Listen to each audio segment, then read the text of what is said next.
खालिस्तान वाले मसले को लेकर जो ये पूरी कंट्रोवर्सी है उसमें प्राइमरली दो देश शामिल हैं, एक कनाडा और एक अमेरिका। कनाडा का कहना है कि भारत ने हरदीप सिंह निज्जर का काम तमाम किया था और अमेरिका का आरोप है कि भारत के रॉ एजेंट ने सिख फॉर जस्टिस के हेड गुरपतवंत सिंह पन्नू की अमेरिका के अंदर हत्या करवाने की प्लानिंग और प्लॉटिंग की थी।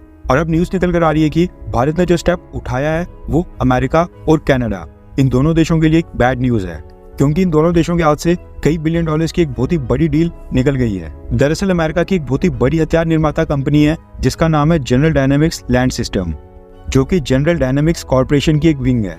अमेरिका की ये कंपनी टैंक से लेकर armoured vehicles, land based defence system, robotic combat vehicles, infantry fighting vehicles और कई प्रकार के हथियार मैन्युफैक्चर करती है, जो कि अमेरिका से लेकर ब्रिटेन, ऑस्ट्रेलिया, कनाडा और कई सारे नाटो देशों की सेना में कई सालों से कमीशन है और इनका इस्तेमाल भी हो रहा है। अमेरिका ने तो खैर इनका इस्तेमाल न सिर्फ अफगानिस्तान, इराक या फिर मिडिल ईस्ट में किया था, बल्कि अब America general dynamics land system के आर्मर्ड व्हीकल्स और इन्फेंट्री व्हीकल्स इनको यूक्रेन में भी इस्तेमाल करने जा रहा है।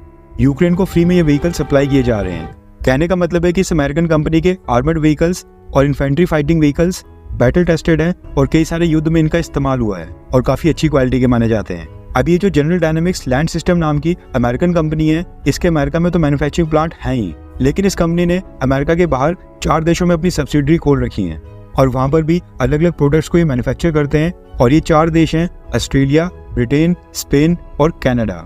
और यही से स्टार्ट होता है इस पूरी डेवलपमेंट के अंदर कनाडा का एंगल।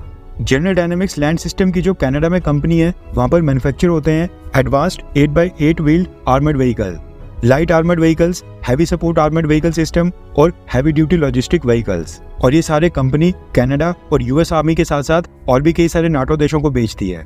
अब इनमें से एक वेरिएंट है जिसका नाम है 8x8 स्ट्राइकर आर्मर्ड व्हीकल, जिसको अमेरिका की इन्फेंट्री फाइटिंग व्हीकल्स की बैकबोन कहा जाता है। अमेरिका जिस भी देश में अपनी आर्मी की डिप्लॉयमेंट करता है वहां पर इनको जरूर ले जाता है। अब हुआ ये कि चाइना के साथ भारत का जो बॉर्डर लगता है वो काफी हाई एल्टीट्यूड के ऊपर है, इसलिए भारत को लद्दाख, एलएसी, अरुणाचल प्रदेश और सिक्किम जैसे हाई एल्टीट्यूड टेरेन के लिए स्पेशलाइज्ड आर्मर्ड व्हीकल्स चाहिए थे, जिसके लिए अमेरिका ने इसी जनरल डायनामिक्स लैंड सिस्टम का स्ट्राइकर आर्मर्ड व्हीकल भारत को ऑफर किया था।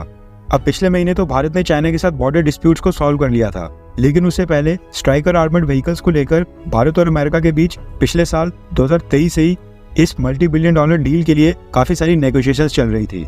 मगर मसला ये है कि ये जो स्ट्राइकर आर्मर्ड व्हीकल्स हैं ये हैं तो वैसे एक अमेरिकन कंपनी के, लेकिन इसको मैन्युफैक्चर करती है कनाडा बेस्ड सब्सिडरी कंपनी और ये कनाडा के ओंटारियो में मैन्युफैक्चर होते हैं। अमेरिका भारत को जो स्ट्राइकर आर्मर्ड व्हीकल्स ऑफर कर रहा था वो कनाडा में मैन्युफैक्चर होंगे और फिर वहां से भारत आने थे। कहने का मतलब है कि इस मल्टी बिलियन डॉलर डील से अमेरिका और कनाडा दोनों देशों को फायदा होता। लेकिन अब न्यूज़ निकल कर आ रही है कि भारत ने अमेरिका के साथ स्ट्राइकर आर्मर्ड व्हीकल्स को लेकर सारी नेगोशिएशंस बीच में ड्रॉप कर दी हैं और इस डील के ऊपर फॉर द टाइम बिंग अभी के लिए ब्रेक लग गया है। भारत को आपत्ति है कि ये striker armoured vehicles Canada based subsidiary company manufacture करेगी, यानी कि इसमें कनाडा की इन्वॉल्वमेंट है।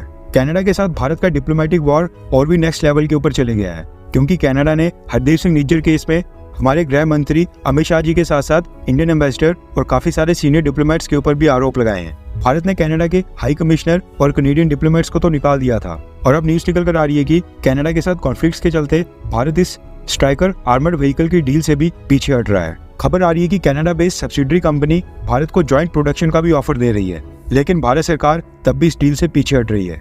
वैसे देखा जाए हैं तो ये आर्मर्ड व्हीकल्स बहुत ही काम के, ये बैटल टेस्टेड भी हैं और अमेरिका ने इनका इस्तेमाल काफी सारे युद्धों में भी किया हुआ है। लेकिन अब क्योंकि कनाडा के साथ भारत का खालिस्तान को लेकर कॉन्फ्लिक्ट चल रहा है, इसलिए भारत की सरकार इस डील से पीछे हट रही है। आपके मुताबिक इस डील से पीछे हटना सही है, क्योंकि चाइना के साथ कॉन्फ्लिक्ट में हाई एल्टीट्यूड टेरेन में ये आर्मर्ड व्हीकल्स भारतीय सेना के लिए काफी मददगार साबित होते हैं। अपनी राय नीचे कमेंट बॉक्स में कमेंट करके जरूर बताएं।